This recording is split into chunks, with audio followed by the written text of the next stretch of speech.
том, что я с детства нашел себя. Я понял, что я буду заниматься животными. Я тогда еще не понимал, что заниматься животными в плане создавая для них какие-то продукты, но я четко понимал, что вот в какой сфере деятельности я буду. Когда-то Колар — это была двухкомнатная хрущевка, а сейчас мы работаем с NASA, Warner Brothers. Мы работаем на всех континентах, кроме Антарктиды. Там нету зоомагазинов.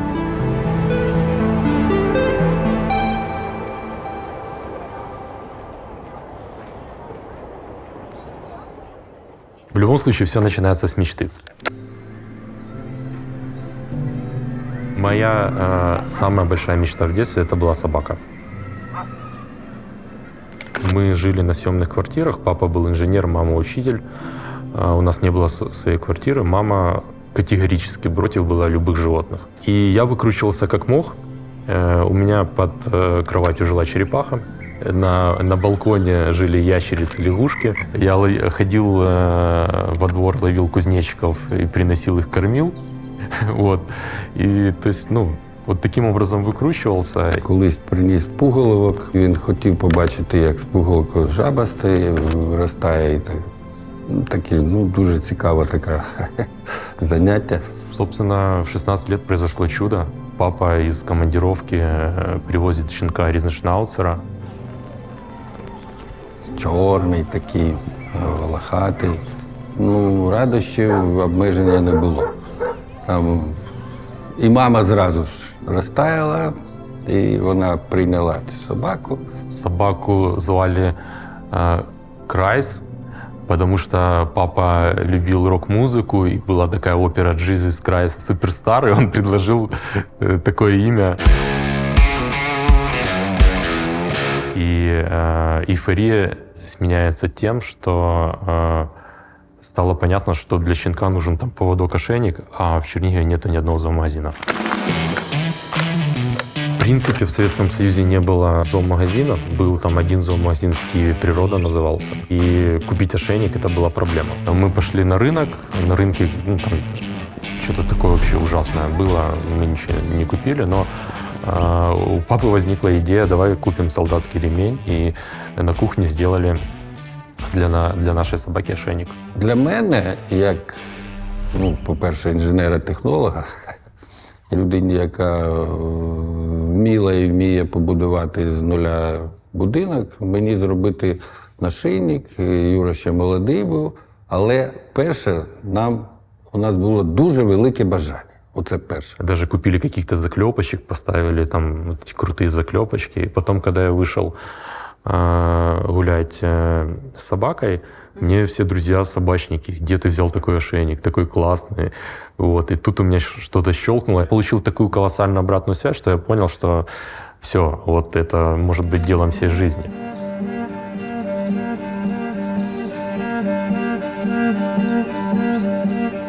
Родители мне разрешали сдавать бутылки, а в то время там на сдачу бутылки надо было большую очередь простоять, и деньги эти забирать как на карманные расходы.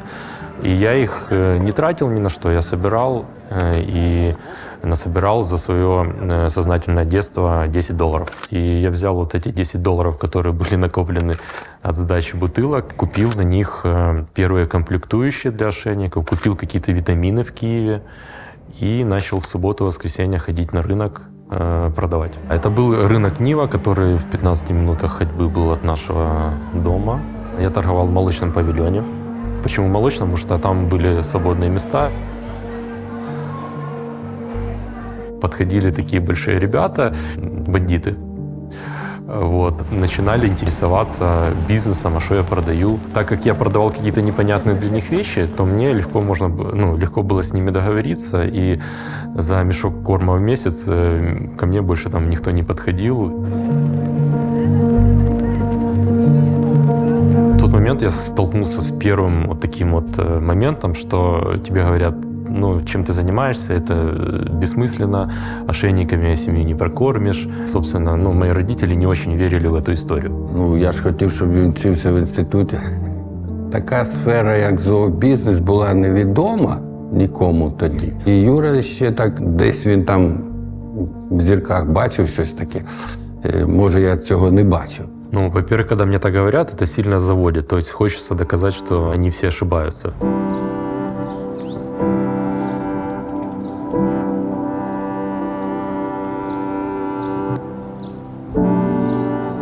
На первые заработанные деньги я снял двухкомнатную хрущевку.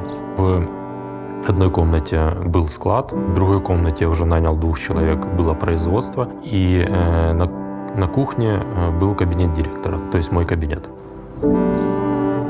Це той будинок, в якому я зняв ту двохкімнатну хрущівку.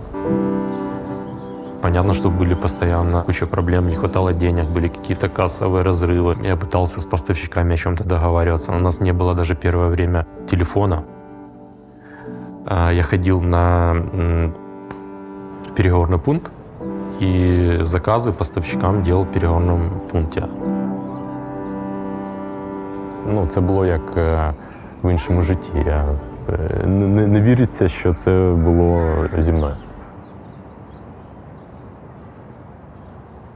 Было четкое понимание, что если ты чего-то хочешь, если ты о чем-то мечтаешь, то единственный человек, от которого зависит реализация этой мечты, это только ты и все.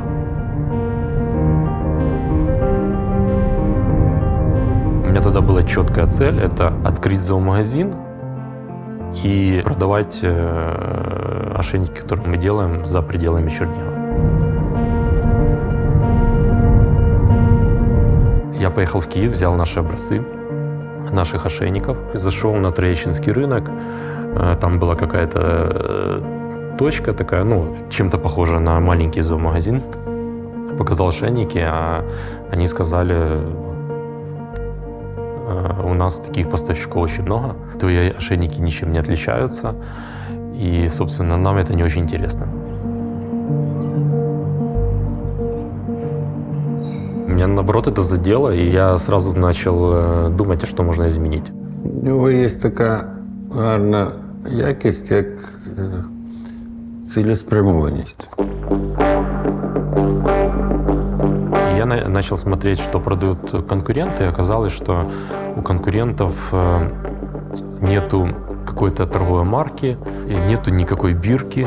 И мне сразу тут на месте пришла идея, что если мы придумаем название для наших ошейников, если сделаем код и повесим бирку. Я приехал домой, открыл английский словарь, посмотрел, как называется ошейник, и прочитал, что он называется Collar Company. Второй раз, когда я уже поехал с бирочкой, с названием, а бирочку и торговую марку я нарисовал каким образом? Я взял фотографию своей собаки, наложил кальку, обвел фломастером голову, потом положил в сканер, сосканировал и потом распечатал на цветном принтере бирочки вручную, вырезал и повесил на ошейник. И приехал уже с этим, они говорят, о, так это почти европейский продукт, мы будем с этим работать. Це його наполегливість, вона таке дає свої плоди. Коли вже справи пішли більш так інтенсивніше, ну, почалося перша точка на одному ринку, потім на центральному ринку, потім там у підземному переході. І він один, ну як один. Мне очень хотелось с папой работать вместе, потому что я понимал, что вместе мы сделаем гораздо больше. Він та мене знає добре і знає, що я душою завжди з твариною. Я пришел к папе и сказал, что, ну, эту фразу я четко помню, она как вырубленная на всю жизнь, и папа ее помнит. Папа, весь мир застыл в ожидании наших ошейников, давай делать что-то вместе.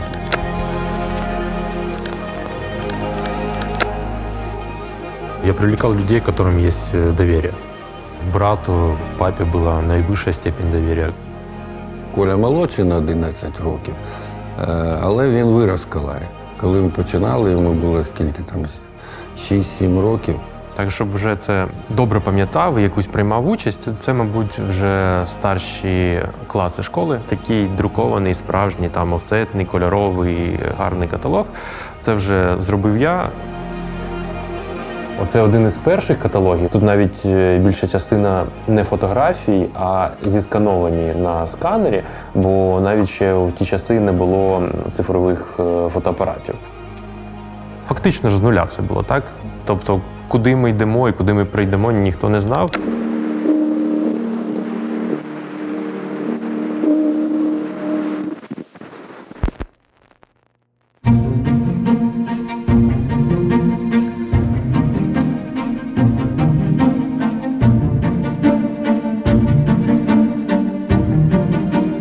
У меня всегда было понимание, что моя компания, моя там, будущая компания, она будет работать по всему миру.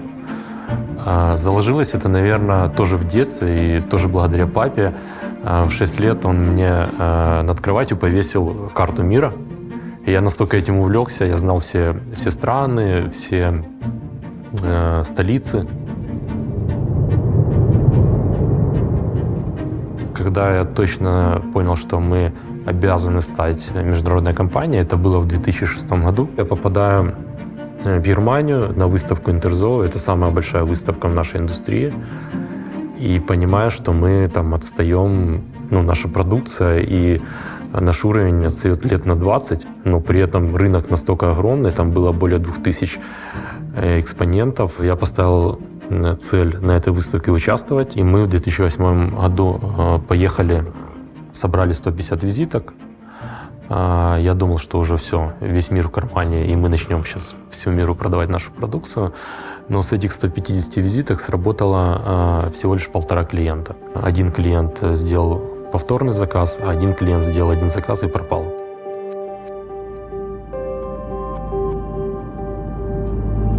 Я был сильно расстроен, и это была такая серьезная неудача. Двигаться вперед мне помогла, наверное, 100% вера в то, что ты делаешь. У тебя есть видение, и ты понимаешь, что это не то, что реально и достижимо, это надо сделать раз, два, три, и ты туда придешь. Ты можешь сделать раз-два, оступиться, но опять подняться, сделать 3. И опять придешь. То есть успех — это ж 1000 раз упасть и 1001 раз подняться.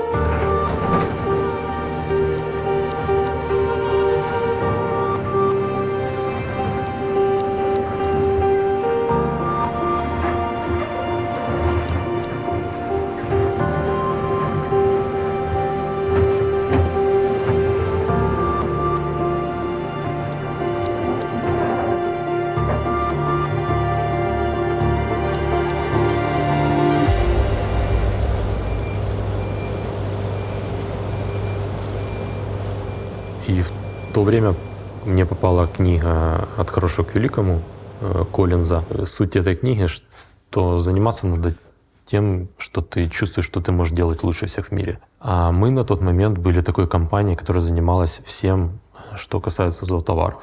Мы и были дистрибьюторами, и были производителями, у нас была розница, и мы хватались за все, что касается товаров для животных. Проанализировав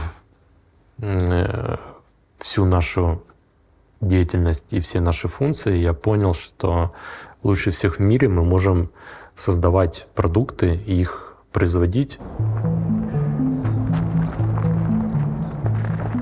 Мы пошли дальше, мы решили не только просто производить продукты, а все новые продукты, которые мы создаем, они должны были быть инновационными, то есть они должны были обладать или какой-то функцией, которой до этого не было, или материал, який не использовался в нашій індустрії. Це великий ризик, бо є свої об'єми, є рівень доходу, так, але прийняли таке рішення, ризикнули і... Ми потеряли більше 40% наших продаж.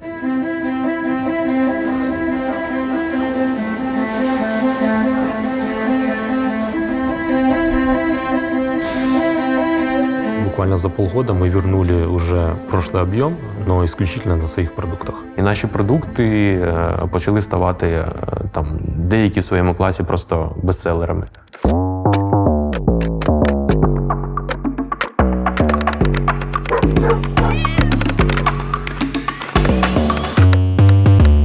Наприклад, амуніція. Їх у нас там більше 3000 позицій, так, у каталозі. Навіть нашийник ми також вважаємо інноваційним. QR-адресник у нас є на кожному нашому нашийнику. Тобто навіть можна сказати, що ми перевинайшли нашийники. Це він в якійсь мірі зараз цифровий.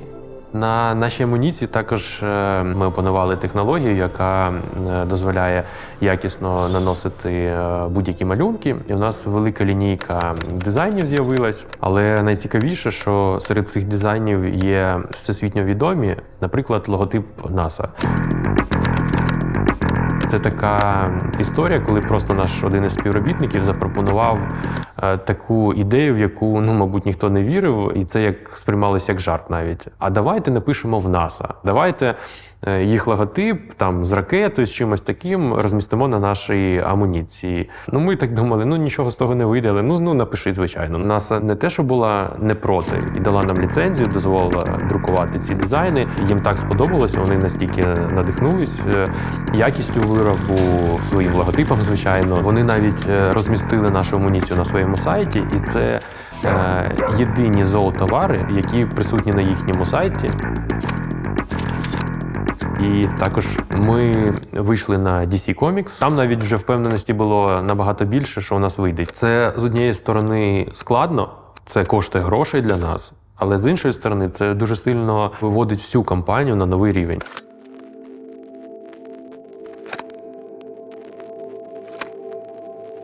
Юра приходить до мене, дай Неру, мою собаку.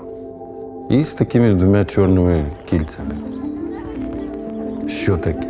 Дивись. Я говорю, да Нера, вона ще молода, така невправляема була. Нічого. Він спустився, дивись з балкона. І він почав пуляти ці пулери. Тобто прототипи пулера були. Пулер – це всього лише 2 фіолетових кільця. І я тоді їх назвав «Неочікуваний поряд». Я ніколи не очікував, що якісь 2 кільця можуть таке робити з собакою. Я зразу став фанатом. Зразу. Ніхто навіть не міг подумати, що це стане флагманом. Тут склалося багато чого. І його форма, і матеріал, який змогли винайти, так? Навіть колір. Фіолетовий собака бачить найкраще. Їй подобається, вона реагує на цей колір, вона реагує на матеріал, коли прокусує зубами, так? Їй дуже подобається. Я бачив очі однієї дівчини на Нюрнберзі на виставці. Так метрів за 30, дивиться, потім хоп. І улипка така. Побачила пулер. Хоп, зразу до нас. Ох, знайшла з Прибалтики дівчина. А вона купила тоді цілу коробку. Пулер – это вообще уникальный продукт. Игрушка, да, которая родила новый вид спорта. Проводятся даже чемпионаты мира. Поклонники есть во всех странах, начиная от Японии, заканчивая Канадой. На сьогодні ми маємо, що пулер продається у великій кількості країн, майже по всій Європі. Ми маємо досить велику популярність у порівнянні з іншими українськими продуктами інших компаній. Це, мабуть, лідер номер 1. Но все равно я не считаю это достижениями. Это просто какой-то очередной этап, который мы проходим. И если мы говорим о догпулере, то одна из таких целей, такой мечты, которая может быть действительно быть за пределами твоей жизни, это то, что догпулер был бы принят в программу Олимпийских игр. Вот это было бы действительно круто.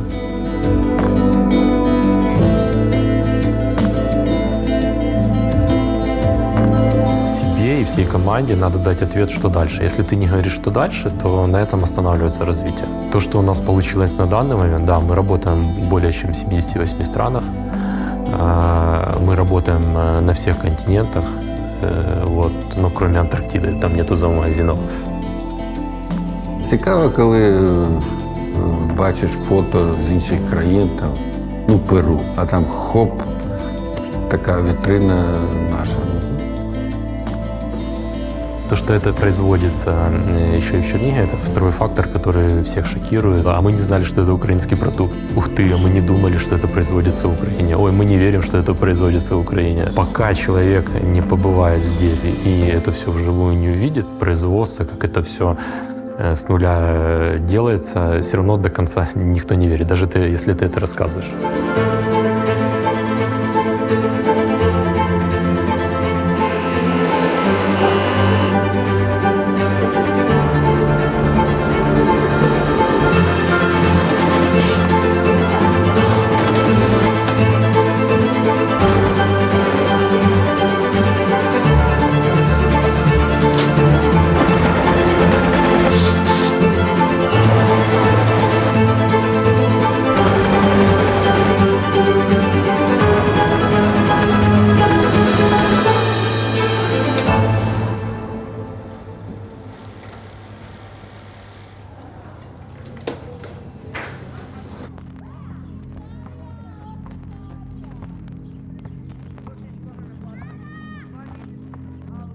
А це такі вболівальники, це Микола молодий.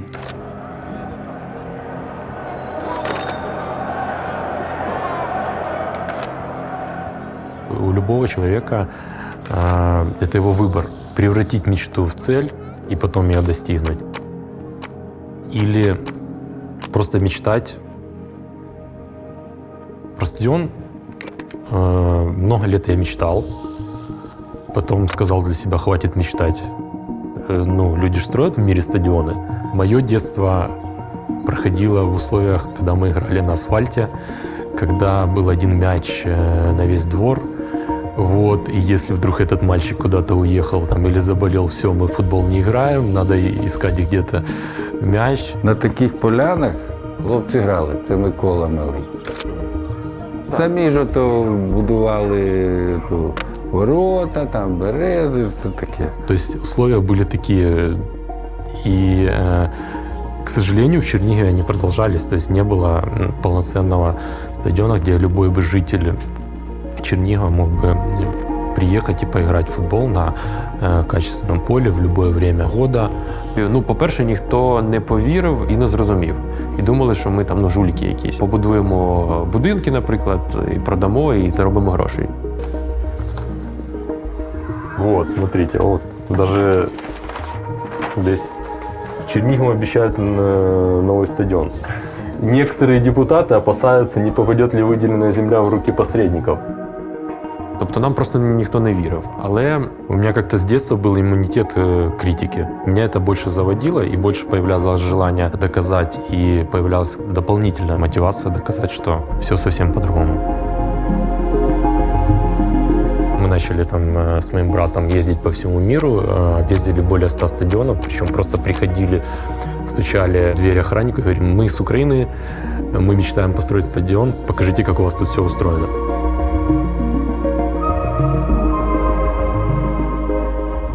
пам'ятаю, коли вже через час, якийсь десь через півроку, може навіть більше, ми встановили освітлення цього поля. Так? Тобто мачти, там, ці світильники повісили.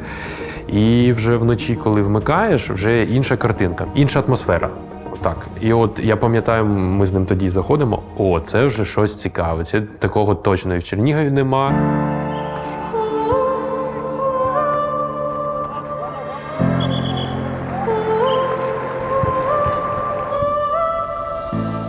Это был первый спортивный объект, построенный в Чернигове за последние 40 лет. Лилу, не храпи. Так. Вас снимает камера.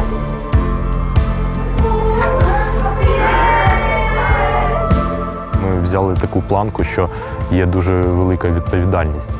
Ми відкрили дитячу школу, в неї займається десь приблизно 300 дітлахів. По-друге, ми створили клуб для рідного міста, і в ньому грають лише місцеві футболісти. Ця концепція ніколи не реалізовувалася в Україні.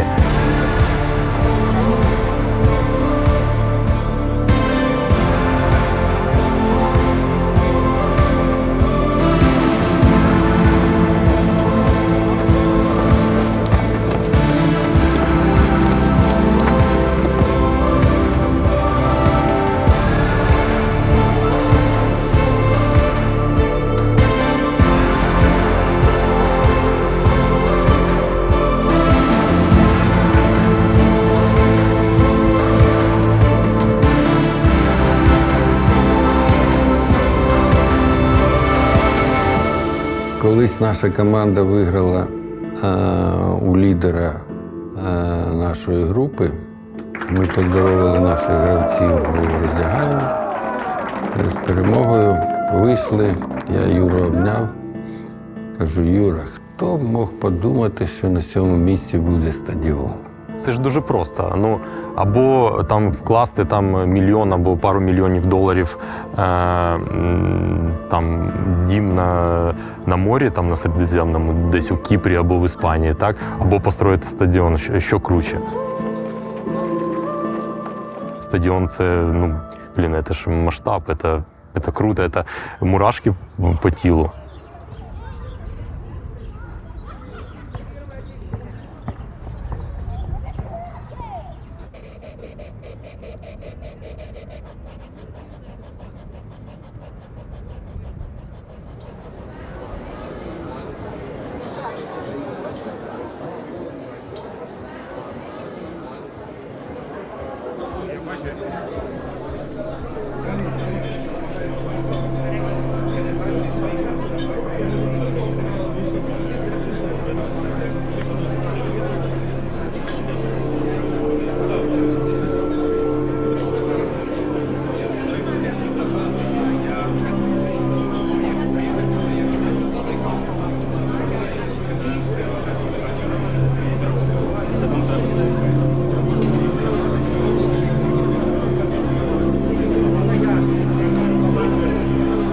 Як мене чути? Окей. Почуваю себе як в першому класі. Це мій перший виступ українською, тому очікую на вашу підтримку і даруйте за помилки.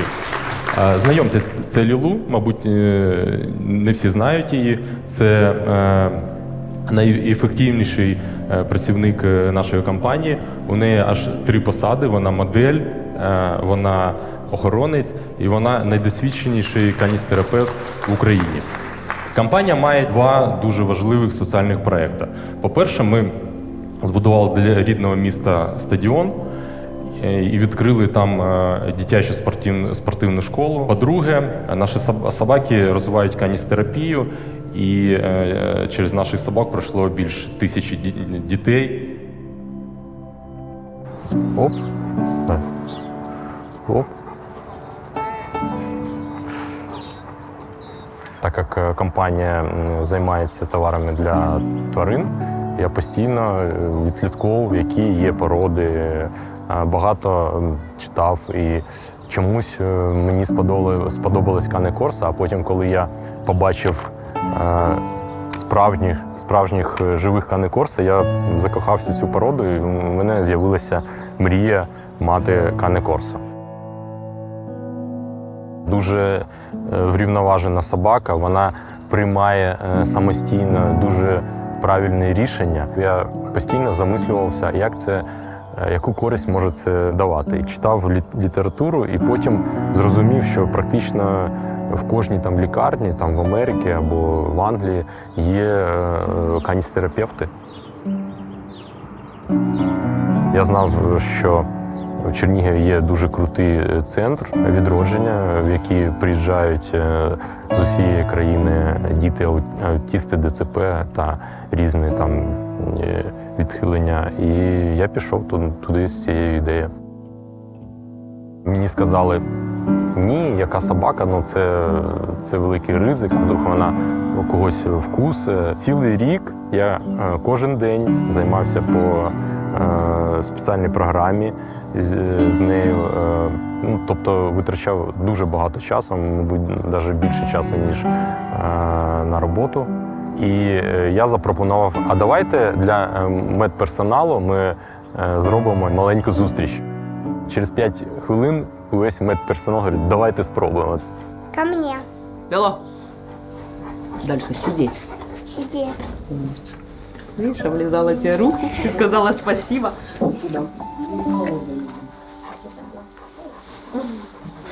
Бело.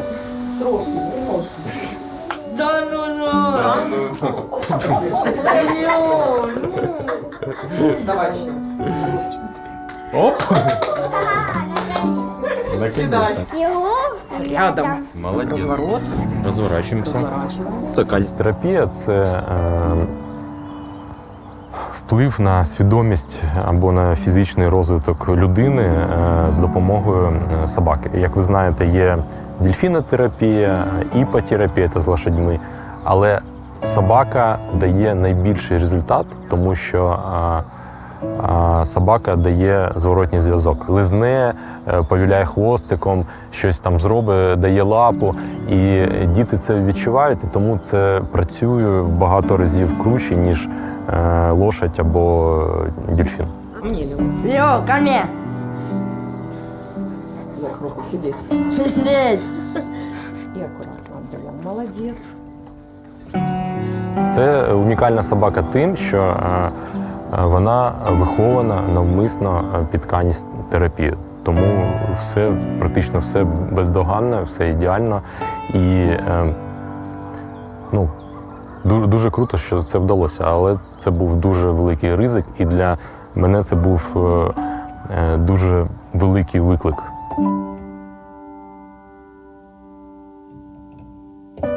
Твоя собака допомагає людям, це круто. Бачити результат цієї допомоги, бачити, як ти змінюєш світ.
На 22 год у нас был запланирован самый большой рост за историю компании.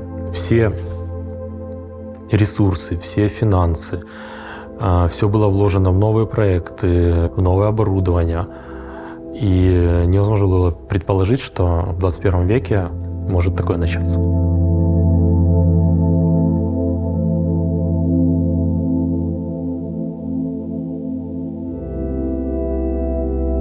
Я всегда ночью отключаю телефоны, отключаю там компьютер, чтобы меня никто не разбудил.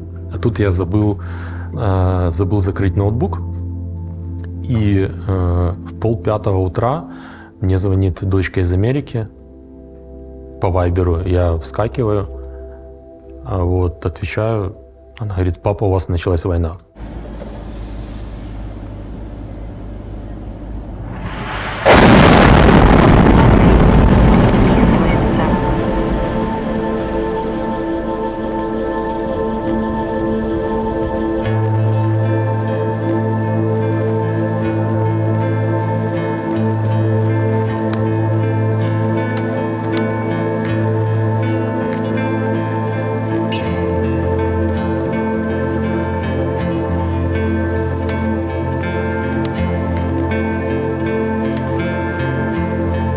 Наскільки можна було бути не готовим к війні? Настільки ми були не готові. Перший раз за все життя компанії, коли ми там хоча б на кілька днів, але зупинились. До цього ми не зупинялись ніколи, працювали у будь-яких умовах. Но тут вже, вибачте, коли снаряди в прямому сенсі так над головою літають, і недалеко ці вибухи, і зрозуміло, що з першого дня люди вже на роботу не вийшли. Я 2 дня посидел в бомбоубежище и понял, что у меня плавятся мозги, и мне надо что-то делать, надо спасать компанию. И меня друзья, знакомые завалили смс-ками, где купить корм для котика, для собачки. Все закрыто, ничего не работало. Собственно, все эти дни Чернигов находился под постоянными обстрелами. И у меня возникает идея в нашей розничной сети каждый день открывать один магазин в каждом новом районе. Я когда первый раз выехал в город из этого бомбоубежища, и мы открыли магазин и поработали, я понял, что вот это самое правильное решение.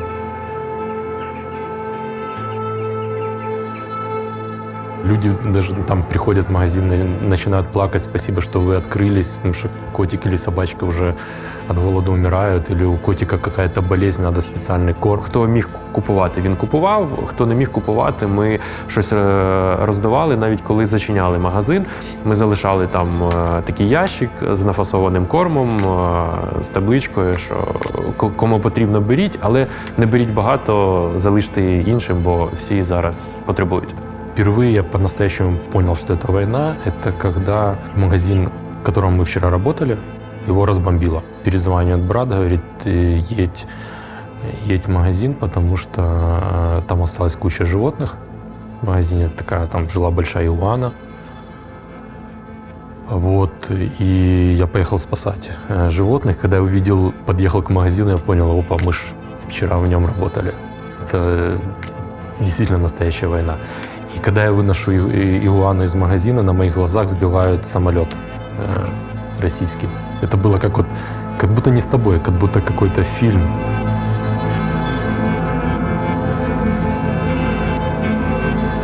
Окупанти, коли йшли, вони дійшли майже до межі Чернігова, а наші захисники вже були в місті. Вийти далеко нам не давали.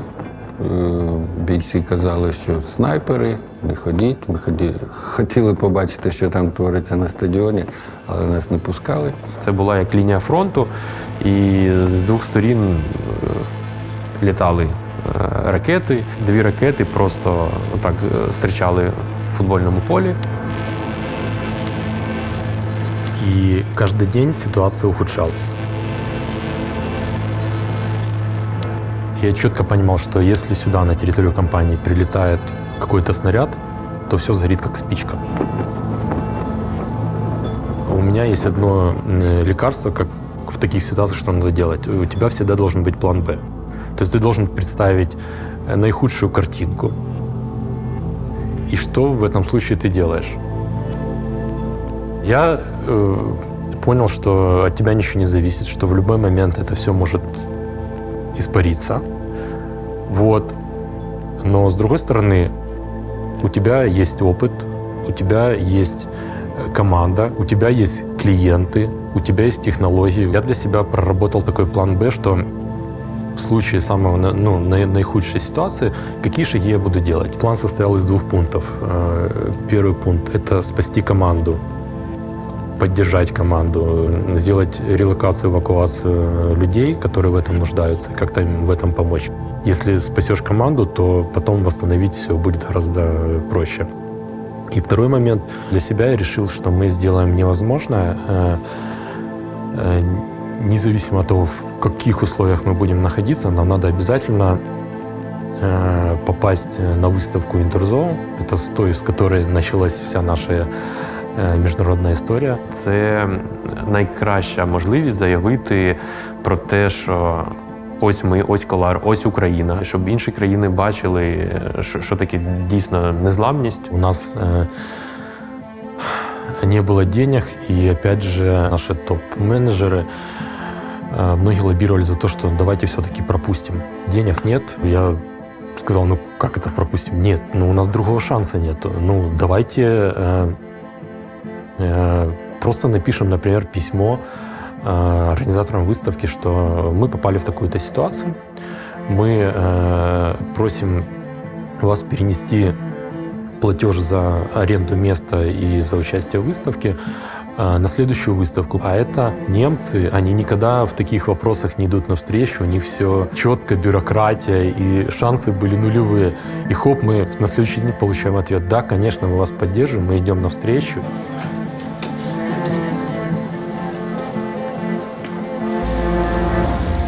Мы успели даже создать новую серию Brave Ukraine. Кстати, на Лилу.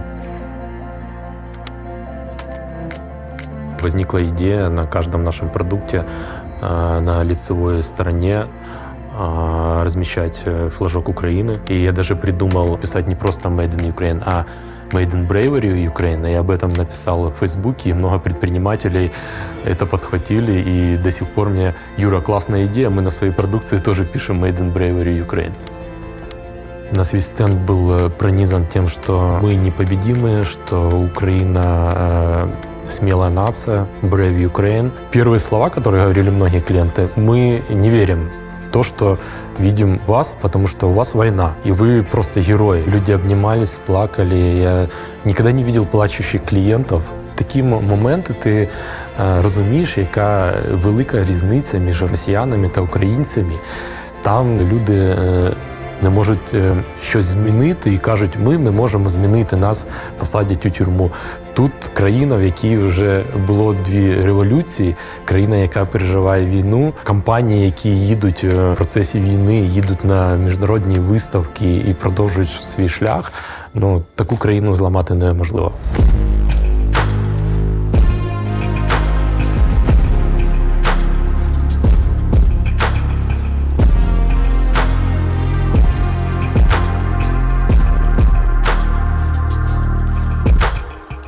Меня очень сильно вдохновляют вещи, которые тебя переживут. Вот я знаю, что моя компания меня переживет точно. Вот я создаю такую компанию, которая останется и после тебя.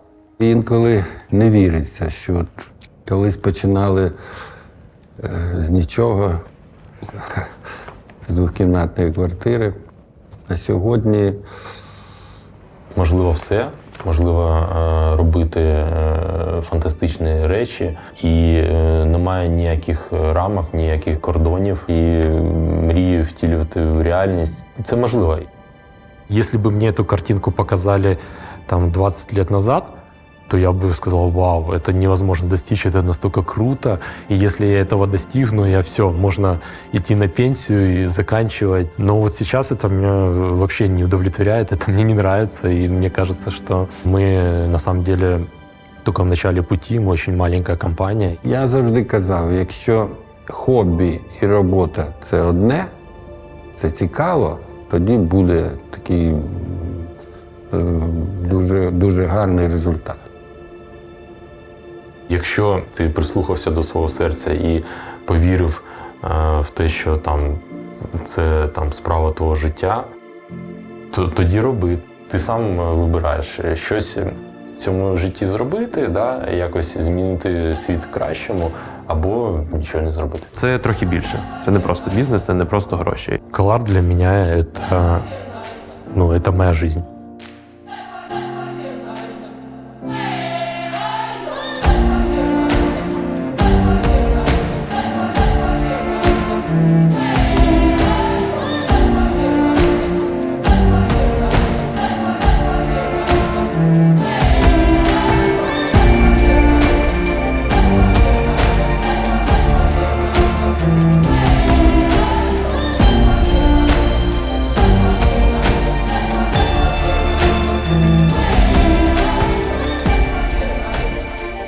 Я б хотів би, щоб цей фільм став прикладом для нового покоління, яке буде відбудовувати Україну. І зараз там тяжкі часи, але ж треба надихатися, треба рухатися вперед, і треба розвиватися.